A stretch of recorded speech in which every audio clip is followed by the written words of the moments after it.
ಎಲ್ಲಾ ಹಾನಿಯಿಂದ ಕೂದಲನ್ನು ರಕ್ಷಿಸುತ್ತೆ. ಬರೀ Amrut noni reach root premium hair oil. Narendra Modi ಅವರ ಮೂರನೇ ಬಾರಿಯ ಚುನಾವಣೆಗೆ ಅದ್ಭುತವಾದಂಥ ಒಂದು ರೆಸ್ಪಾನ್ಸ್ ಅನ್ನ ರಾಜ್ಯದ ಜನ ಕೊಟ್ಟರು. ರಾಜ್ಯ ಸರ್ಕಾರ ಹಲವಾರು ಅಪಪ್ರಚಾರಗಳನ್ನು ಮಾಡಿದ ಮೇಲೆ ಕೂಡ ಭಾರತೀಯ ಜನತಾ ಪಾರ್ಟಿಗೆ 17 ಸದಸ್ಯರನ್ನ,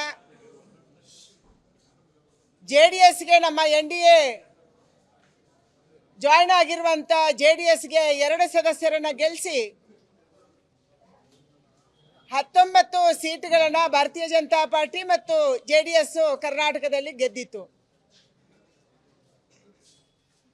ಕಾಂಗ್ರೆಸ್ ಅವರು ನಿರಂತರವಾದಂಥ ಅಪಪ್ರಚಾರವನ್ನು ಮಾಡ್ತಾ ಇದ್ರು. ಕೊನೆಗೂ ಅವರು ಡಬಲ್ ಡಿಜಿಟ್ ದಾಟಕ್ಕೆ ಆಗಲಿಲ್ಲ. ಮೂರನೇ ಬಾರಿಯ ಸರ್ಕಾರದಲ್ಲಿ ಮತ್ತೊಂದು ಬಾರಿ ನರೇಂದ್ರ ಮೋದಿ ಅವರು ನನಗೆ ಮಂತ್ರಿ ಆಗುವಂಥ ಅವಕಾಶವನ್ನು ಮಾಡಿಕೊಟ್ಟಿದ್ದಾರೆ. ಕಳೆದ ಬಾರಿ ನಾನು ಕೃಷಿ ಮತ್ತು ರೈತರ ಕಲ್ಯಾಣ ಹಾಗೆಯೇ ಫುಡ್ ಪ್ರೊಸೆಸಿಂಗ್ ಇಂಡಸ್ಟ್ರಿಯ ಮಂತ್ರಿ ಆಗಿದ್ದೆ. ಈ ಬಾರಿ ದೇಶದ ಅತ್ಯಂತ ಹೆಚ್ಚು ಜನರನ್ನು ತಲುಪುವುದಾದಂಥ MSME micro small medium enterprises ಮಂತ್ರಿಯಾಗಿ ಮತ್ತು ಬಹಳ ದೊಡ್ಡ ಪ್ರಮಾಣದ ಕಾರ್ಮಿಕ ವರ್ಗವನ್ನು ರೆಪ್ರೆಸೆಂಟ್ ಮಾಡ್ತಾ ಇರುವಂಥ ಲೇಬರ್ ಮತ್ತು ಎಂಪ್ಲಾಯ್ಮೆಂಟ್ ಮಂತ್ರಿಯಾಗಿ ನನ್ನನ್ನು ಮಾಡಿದ್ದಾರೆ. ಇದಕ್ಕಾಗಿ ನಾನು ನರೇಂದ್ರ ಮೋದಿ ಅವರಿಗೆ ಅಭಿನಂದನೆಗಳನ್ನು ಸಲ್ಲಿಸ್ತಾ ಇದ್ದೀನಿ.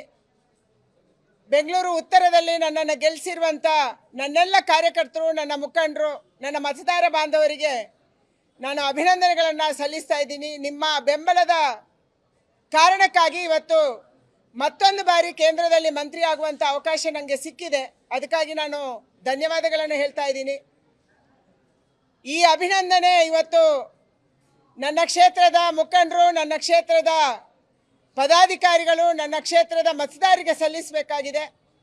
ಕಾರ್ಯಕರ್ತರು ಶ್ರಮಪಟ್ಟು ಕೆಲಸ ಮಾಡಿದರು. ಈ ಕಾರಣಕ್ಕಾಗಿ ಬಹಳ ದೊಡ್ಡ ಅಂತರದಲ್ಲಿ ಎಲ್ಲ ವಿರೋಧಾಭಾಸಗಳ ಮಧ್ಯೆ, ಎಲ್ಲ ಅಪಪ್ರಚಾರಗಳ ಮಧ್ಯೆ ಕೂಡ ನಾವು ಗೆಲ್ಲಕ್ಕೆ ಸಾಧ್ಯ ಆಯಿತು. MSME ಬಹಳ ದೊಡ್ಡ ಒಂದು ಡಿಪಾರ್ಟ್ಮೆಂಟು.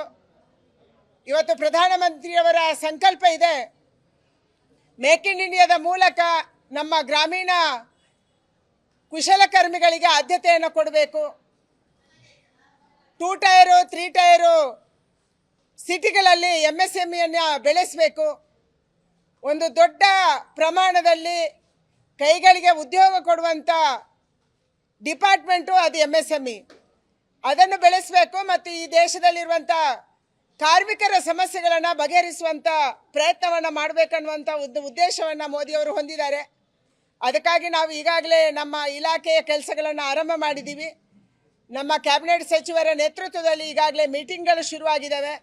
ಮುಂದಿನ 100 ದಿನದಲ್ಲಿ ನಮ್ಮ ಡಿಪಾರ್ಟ್ಮೆಂಟ್ ಕೂಡ ನಮ್ಮ ಇಲಾಖೆಯನ್ನು ಒಂದು ಉತ್ತುಂಗಕ್ಕೆ ಏರಿಸೋದಕ್ಕೆ ಏನು ಪ್ಲ್ಯಾನನ್ನು ಮಾಡ್ಬೋದು ಇದರ ಬಗ್ಗೆ ಚರ್ಚೆ ನಡೆದಿದೆ.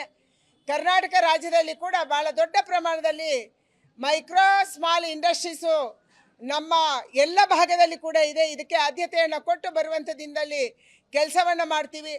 ಭಾಳ ದೊಡ್ಡ ಪ್ರಮಾಣದಲ್ಲಿರುವಂಥ ಕಾರ್ಮಿಕರು, ಅಸಂಘಟಿತ ವಲಯದ ಕಾರ್ಮಿಕರು ಮತ್ತು ಸಂಘಟಿತ ವಲಯದ ಕಾರ್ಮಿಕರ ಸಮಸ್ಯೆಗಳು ಏನಿದೆ ಇದನ್ನು ಬಗೆಹರಿಸುವಂಥ, ಅವರ ಜೀವನವನ್ನು ಹಸನು ಮಾಡುವಂಥ, ಸ್ಪೆಷಲಿ ಕಟ್ಟಡ ಕಾರ್ಮಿಕರು ಏನು ಬೆಂಗಳೂರಲ್ಲಿ ಇದ್ದಾರೆ, ಬೇರೆ ಬೇರೆ ವಲಯದ ಕಾರ್ಮಿಕರಿದ್ದಾರೆ, ಅವರಿಗೆ ಏನೋ ಅನುಕೂಲವನ್ನು ನಾವು ಮಾಡ್ಬೋದು. ಜೀವನವನ್ನು, ಅವರ ಮಕ್ಕಳ ಶಿಕ್ಷಣವನ್ನು, ಅವರ ಉದ್ಯೋಗಕ್ಕೆ ಹೆಚ್ಚು ರಕ್ಷಣೆಯನ್ನು ಕೊಡುವಂಥ ಕೆಲಸ ಮಾಡ್ಬೋದು. ಇದರ ಬಗ್ಗೆ ಈಗಾಗಲೇ ಚರ್ಚೆ ನಡೆದಿದೆ.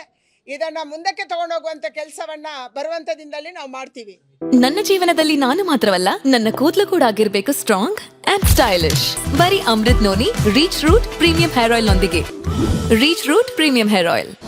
ಅನುಕ್ಷಣದ ಸುದ್ದಿಗಳಿಗಾಗಿ Vistara news YouTube channel subscribe ಮಾಡಿ.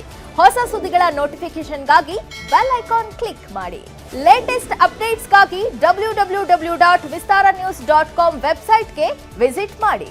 ಅಂಗೈಯಲ್ಲೇ ಜಗತ್ತಿನ ಸುದ್ದಿ ತಿಳಿಯಲು Vistara news Kannada app download ಮಾಡಿ.